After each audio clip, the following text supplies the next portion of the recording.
Com vários tiros, inclusive na cabeça, foi encontrada em uma estrada no município de Sorriso. Mais uma vez, um crime absurdo, um feminicídio, uma morte violenta no norte do estado. E ao vivo, o repórter José Porto vai trazer as informações de mais um crime que choca aí a região norte do estado. Sorriso de novo, neste cenário de terror, né, Porto? Bom dia, seja bem-vindo.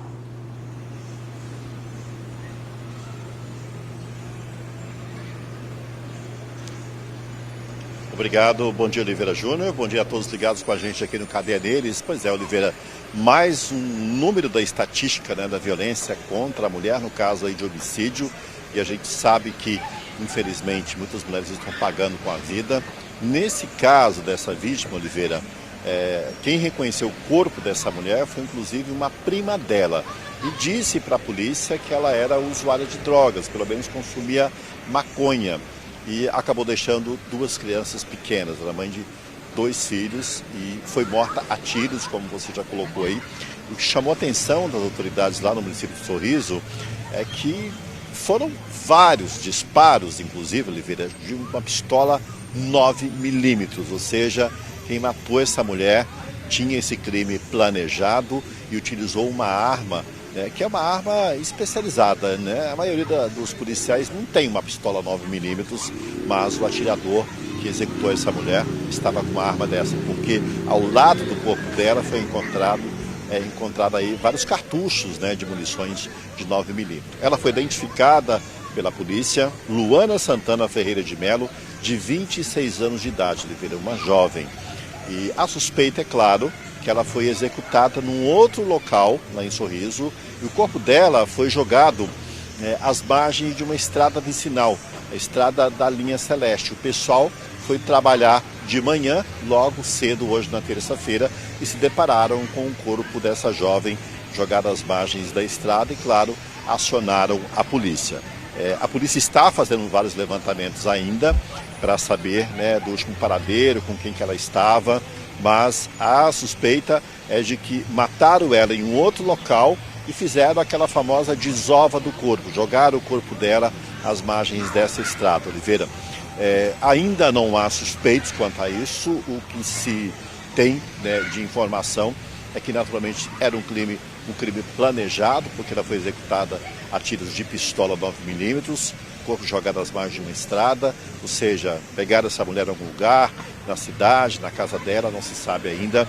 A polícia está levantando essas informações, mas é uma execução brutal, Oliveira. E o corpo jogado às margens de uma estrada, isso aconteceu durante a noite, porque ela foi encontrada, o corpo da Luana foi encontrado aí por volta de 6 horas da manhã, quando as pessoas estavam passando nessa estrada em direção ao trabalho. Portanto, mais um caso que a polícia vai verificar, né? Se trata de violência doméstica, de feminicídio, mas pelas características há outras análises que a polícia faz, né, a Polícia Civil lá em Sorriso, para verificar esse caso, né, se tem a ver também, né, com uso de drogas, organizações criminosas, que ligações que a Luana tinha com algumas pessoas, que vai ajudar a elucidar esse caso.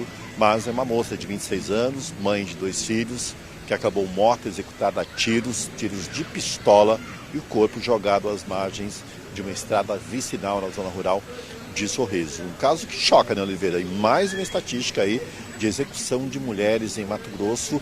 E o que chama atenção também é que vem aumentando, né, o número de execuções de mulheres que, de alguma forma ou de outra, teria aí, né, ligações com o tráfico de drogas, ou seriam usadas pelo tráfico, aliciadas, ou até mesmo envolvidas com homens que estão no mundo do crime. A polícia que vai dizer tudo isso, mas pela forma como essa mulher foi executada e o corpo jogado às margens de uma estrada, já denota muita coisa relacionada aí a esse mundo do crime e a violência que assola a sociedade lá em Sorriso, Oliveira. E olha, quem explica melhor para nós, inclusive, essa situação toda, né, de como essa mulher foi encontrada, o corpo dela, né, o perito criminal Luciano Nogueira, que foi lá até o local e enviou aí algumas informações para nós. Vamos ouvir o que fala o perito nesse caso da Luana. E a gente deparou com uma situação um pouco diferente, né, não tão usual, que a gente viu que tinha poças de sangue em locais diferentes. A gente tinha uma quantidade de cápsulas de disparos, né, incompatível com a quantidade de lesão na vítima, e então a gente começou a fazer a busca no local e a gente constatou então a presença de alguns projéteis de arma de fogo em local diverso que foi encontrada a vítima, sendo que a vítima não apresentava nenhum sinal de remoção. Então aí a gente está trabalhando com duas hipóteses inicialmente, ou ela foi removida sem vestígios, ou então a gente está falando aí de uma segunda vítima, provavelmente. Então a gente fez aqui a coleta de todos os materiais genéticos aqui, de sangue, tanto da vítima quanto das poças de sangue encontradas nos locais, com um possível confronto aí, genético do sangue para provar se a origem do sangue é da mesma pessoa ou não. Ô, Luciano, como ela teria sido morta? Bom, o princípio que a gente constatou aqui foi com um disparo de arma de fogo na região da cabeça. Tem uma perfuração no braço direito ou esquerdo, mas a princípio com duas perfurações na cabeça. Ela estava em pé, estava de joelho, estava deitada, dá para saber? Não, no momento aqui não dá pra gente saber, porque como a vítima que tinha bastante cabelo, então a gente teve dificuldade de fazer o mapeamento das entradas e saídas para ver a angulação, mas a gente vai fazer isso no necrotério. Quantas horas mais ou menos que a vítima está aqui morta, Luciano? Bom, aqui ela já apresentava rigidez, né? Então a gente está falando aí de pelo menos umas 4, 5 horas. Apresentava então sinais de que ela foi molhada pela chuva, né? Então a gente sabe que teve chuva aqui essa noite. Então provavelmente a gente está falando de algo no final da noite de ontem ou no início da madrugada de hoje. Falando nisso, a chuva atrapalha o trabalho da perícia, Perito? Bom, pode ser que atrapalhe, pode ser que não. Em rodovia atrapalha bastante, né? Por exemplo, porque o asfalto molhado ele camufla as marcas de frenagem. Agora aqui, que é uma rodovia, que é uma estrada, né, sem pavimentação asfáltica, então todos os vestígios estão aqui preservados. A gente inclusive viu aqui que alguns estortos foram passados, né, foi passado um carro por cima, mas todos eles estavam nos seus locais originais. A gente percebeu você peneirando um pouco de terra ali. O que você trata? Bom, como a gente tinha suspeita ali de uma poça de sangue e uma quantidade grande de estojos, né, de cápsulas de munição de arma de fogo, há de se pensar que deve ter um projétil ali. Então, se a vítima foi atingida ali e se ela estava, por exemplo, deitada, há de se prever que há projéteis ali. E a gente encontrou alguns projéteis fazendo aquela escavação. Mesmo calibre diferentes? O calibre do projétil a gente tem que ver em laboratório, que a gente tem que aferir diâmetro e massa, porque pode ser deformado. Então a gente precisa de um exame complementar para determinar se é o mesmo calibre das cápsulas que a gente achou. As cápsulas eram de 9 milímetros. Então não descarta a perícia de uma outra vítima que, pelo que o senhor viu aqui, pode estar morta, Perito? Bom, se confirmando nessa suspeita nossa, né, que é uma possibilidade ainda, né, a gente está falando aqui de forma bastante preliminar, se o sangue realmente for de outra pessoa, sim, ela foi morta aqui com bastante disparos de arma de fogo.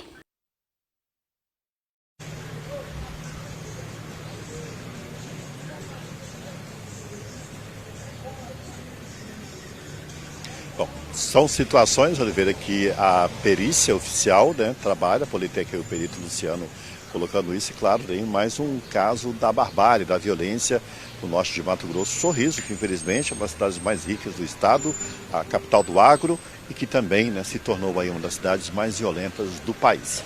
Voltamos ao estúdio com você daqui a pouco, né? A gente fala de coisa boa aqui no Cadeia Neles, o pedágio da solidariedade. Até já. Beleza, Porto. O Porto já está lá na Praça